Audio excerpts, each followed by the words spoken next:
Hello students, 9th class का आज हम चैप्टर नंबर 2 कंप्लीट कर रहे हैं। इसके फर्स्ट पार्ट में हम लोगों ने देखा था कि मिक्सर क्या होते हैं, कोलोइड क्या होते हैं, सॉल्यूशन क्या होता है। आज आप इस चैप्टर का आधा मतलब सेकंड पार्ट देख रहे हो, जिसका नाम है separation of pure substances from mixer. Separation का मतलब क्या होता है? अलग करना, किसी भी चीज को अलग कर रहे हो आप। अभी बताऊंगा, जिस बच्चे ने अभी तक इसका फर्स्ट पार्ट नहीं देखा है वो जरूर देख लें। उसके बाद ही उसका सेकंड हाफ पार्ट है, फिर उसको पूरा समझ में आ जाएगा। सेपरेशन मतलब होता है अलग करना। किसको अलग करना? प्योर सब्सटेंस को। कहाँ से अलग करना? उसके मिक्सचर से। मतलब गलती से दो चीजें आपस में मिक्स हो गई या आपने मिक्स कर दी, तो उसे आप चाहते हो अब अलग अलग करना, तो अलग अलग कैसे करोगे वो यहाँ देख लेते हैं। पहला है, अब मिक्स होने वाली चीजें सारी एक जैसी हो जरूरी नहीं होती, अलग अलग भी हो सकते हैं, उनके कंडीशन अलग अलग हो सकते हैं या होते हैं। पहला है to obtain coloured component dye from blue और ब्लैक इंक। इससे कैसे आप करोगे अलग अलग? गलती से ब्लू और ब्लैक इंक एक साथ आपने मिक्स कर दिया या मिक्स हो गया, उसे अलग कैसे करोगे? उसको अलग करने का मेथड है इवेपोरेशन।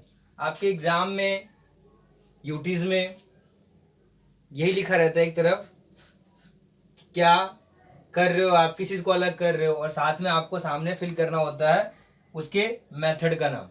अगर आप ऐसे याद रखोगे तो आपको याद भी हो जाएगा और आपके एग्जाम्स भी अच्छे जाएंगे। ठीक है, तो पहला दो सब्सटेंस ब्लू और ब्लैक इंक मिक्स हो गए थे, आपने क्या किया? उसको सेपरेट करने के लिए तरीका कौन सा अपनाया? इवेपोरेशन। अभी फर्स्ट चैप्टर में आप लोगों को देख लिया था इवेपोरेशन क्या होता है, ये सरफेस फिनोमिना। अच्छा, यहाँ एक वर्ड लिखा हुआ है वोलेटाइल। वोलेटाइल का मतलब होता है जो फटाफट उड़ जाए, ठीक है, इवेपोरेट हो जाए, उसे कहते हैं वोलेटाइल। अच्छा, नेक्स्ट है, ये डे लाइफ में हम लोग यूज भी करते हैं, separate cream from milk. Cream को कैसे अलग करोगे आप मिल्क से? तो उसका प्रोसेस का नाम है सेंट्रीफ्यूगेशन। सेंट्रीफ्यूगेशन प्रोसेस है, आपने देखा होगा इसको, किस तरीके से क्रीम को अलग किया जाता है इस मेथड का इस्तेमाल करके। हिंदी में इसको कहते हैं अपकेंद्रन विधि। अपकेंद्रन तरीका है जिसके हिसाब से आप क्या करते हो, मक्खन को अलग करते हो आप दूध से। अच्छा, थर्ड तरीका देखते हैं, how can we separate a mixture of two immiscible liquid. Immiscible का मतलब क्या होता है? जो मिक्स ना हो प्रॉपर तरीके से, जो प्रॉपर तरीके से मिक्स नहीं होता उसे कहता है इमिजिबल। इसको सेपरेट करने के लिए यूज करते हैं हम इन चीज का सहारा, से कहते हैं डेंसिटी। देखो, दो चीजें मिली हुई है, चलो ठीक है, मिलने दो लिक्विड्स हैं, तो लेकिन इनके डेंसिटी अलग अलग होंगे, तो उनके डेंसिटी के हिसाब से हम क्या करते हैं, इनको अलग अलग कर लेते हैं। डेंसिटी मतलब वही मास अपॉन वॉल्यूम। अगला है आपका, how can we separate a mixture of salt. एक फॉर्मूला आप लोगों को याद ही होगा, अमोनियम क्लोराइड NH4CH। और फर्स्ट चैप्टर में हम लोगों ने देखा था एक प्रोसेस सब्लिमेशन, जिसके अंतर्गत क्या देखा था हमने? सॉलिड से डायरेक्टली इनटू गैसेस। तो सब्लिमेशन प्रोसेस का इस्तेमाल कर आप क्या कर सकते हो, अमोनियम क्लोराइड के जो मिक्सचर है उसको आप अलग अलग कर सकते हो या कर लेते हो। फिर अगला है, is the dye in a black ink का सिंगल कलर। तो अभी देखा था सिंगल कलर तो नहीं होता, अलग अलग होता है। इसको अलग करने का एक तरीका और है, पेपर क्रोमेटोग्राफी। क्रोमेटोग्राफी एक का पेपर होता है, उसको आप वहाँ पे पहले मिक्स कर चुके होते हो, मिक्स करने के बाद आपने वहाँ पे एक डॉट लगाना होता है। जब आप ये एक्सपेरिमेंट करेंगे प्रैक्टिकल लैब में, वहाँ और क्लियर हो जाएगा किस तरीके से आपको एक ऐसी लाइन दिखाई देगी। चलो ठीक है, एक ये सबको करने ब्लू का है तो ब्लैक का आगे शुरू हो जाएगा इस तरीके से। बिल्कुल कंटिन्यूस लाइन होती है, लेकिन उनके जो रंग है वो अलग अलग होते हैं। अगला दे रखा है, how can we separate a mixture of two miscible liquid. Mixture मतलब प्रॉपर मिक्स हो गया है। अब यहाँ क्या था, इमिजिबल था, प्रॉपर मिक्स नहीं था, तो आपने क्या किया था, डेंसिटीज डिफरेंसेस के हिसाब से उनको अलग अलग कर दिया। लेकिन यहाँ म्यूजिबल है, जैसे कि आप अल्कोहल इन वाटर पूरी तरह मिक्स हो जाता है, बहुत लोगों ने देखा होगा किस तरीके से मिक्स होता है। तो उसको कैसे अलग करें? तो उसको अलग करने का तरीका होता है fractional distillation. It is a process by which two miscible liquids can be separated from each other. अच्छा अगला है, how can we obtain pure copper sulphate. Formula copper sulphate का अगर याद नहीं हो, CuSO4। How can we obtain pure copper sulphate from an impure sample. तो process का नाम है क्रिस्टलाइजेशन। आपसे इस पार्ट में से जो सेकंड हाफ पार्ट है ये, इसमें सिर्फ आपसे यही पूछा जाएगा मेथड्स के नाम। एक्सप्लेन करने वाली बात बहुत कम पूछी जाती है, लेकिन अगर एक बार आपको नाम पता हो गया तो आपके मार्क्स भी ऑटोमेटिकली शुरू हो जाते हैं आना। तो ये जो 1 2 3 4 5 6 7, ये सातों को अच्छे से याद रखेंगे आप, और देखना कौन सा किसमें यूज किया है। अच्छा ये चीज अगर नहीं होता तो हम सब कब के बीमार हो चुके होते हैं। क्या है ये, प्यूरिफिकेशन ऑफ ड्रिंकिंग वाटर या purification of water for drinking purpose. अब जाहिर सी बात है इम्प्योर पानी तो कोई पीता नहीं, पिएगा भी क्यों। तो उसको प्योर करने के लिए अलग अलग प्रोसेसेस हैं। इस बारे में आप बड़ी क्लासेस में आके बायोलॉजी में भी पढ़ोगे। यहाँ जो दे रखा है सिर्फ वो देखते हैं एक बार। सेडिमेंटेशन पहला प्रोसेस है ये, सेडिमेंटेशन। सेडिमेंट का मतलब क्या, चीज़ें नीचे बैठ जाना, तो यहाँ इम्प्योरिटीज नीचे बैठ जाती है। फिर लोडिंग, ये अलग प्रोसेस है। फिल्ट्रेशन एंड लास्ट में होता है आपका क्लोरीनेशन, मतलब एडिशन ऑफ क्लोरीन। क्लोरीन का जो प्रॉपर्टी है उसके अंदर बताते हैं कि क्लोरीन जो है वो वाटर प्यूरिफिकेशन में हेल्प करता है, हमने देख ही लिया। डिसइंफेक्शन करता है।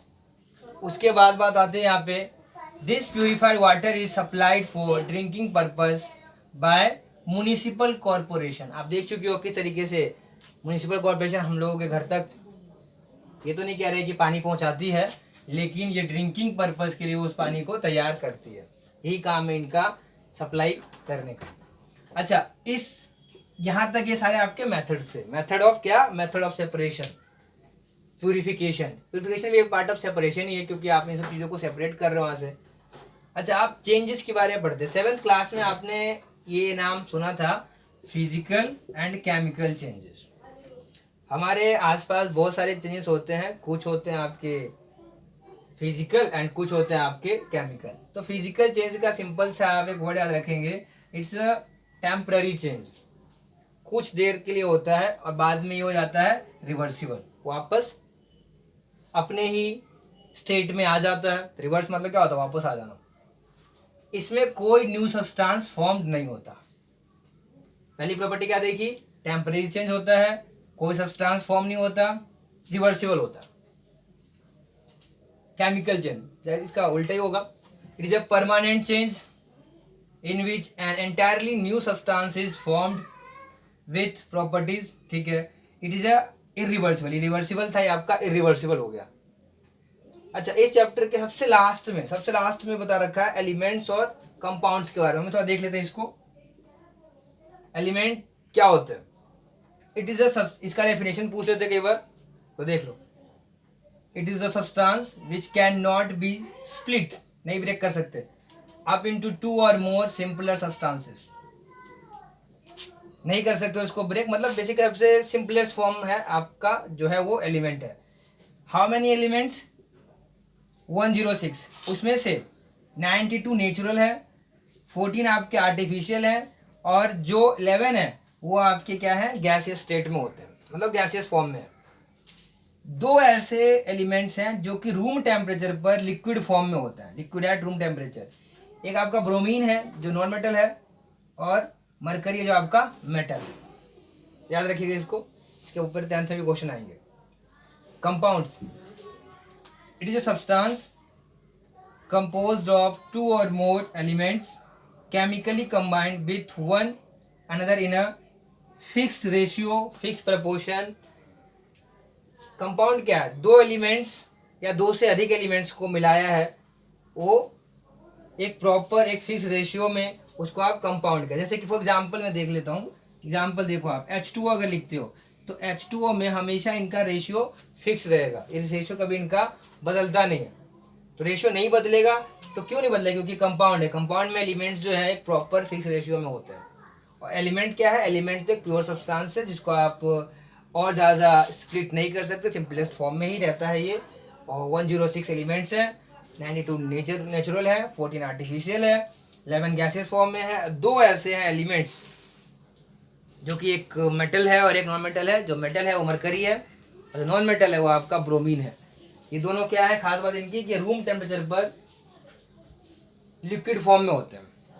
ठीक है, तो आप इन सभी मेथड्स को आप याद रखेंगे, और जब याद रखोगे तो उसके बाद इनको साथ में एप्लीकेशन भी एक बार देखते रहना। एप्लीकेशंस हर एक मेथड के साथ उन्होंने एप्लीकेशन लिखा हुआ है, तो आप उसको एक बार कम से कम एक एक जरूर देख लें, जिससे आपको अगर बाई चांस उसके ऊपर कोई क्वेश्चन आता है कि एप्लीकेशन क्या है उसका, जैसे सेंट्रीफ्यूगेशन का बता देता हूँ, इसको ब्लड प्यूरिफिकेशन में भी हेल्प किया जाता है, या उसका प्रोसेस का इस्तेमाल करते हैं सेंट्रीफ्यूगेशन मेथड से। ठीक, तो आप इनको याद रखेंगे। बाकी जो है कोई डाउट हो तो आप कमेंट पर लिख के पूछ सकते हैं, और ज़रूर लिखिए, जिससे कि आपका जो चैप्टर है वो और ज़्यादा इम्प्रूव हो जाए और एग्ज़ाम में आपके बहुत अच्छे मार्क्स आ जाए। और बाकी फिर नेक्स्ट वीडियो में। Thank you, bye, take care and subscribe, like and share. आप तो कहना ही नहीं पड़ेगा। एंड मिलते हैं फिर नेक्स्ट क्लास में। बाय।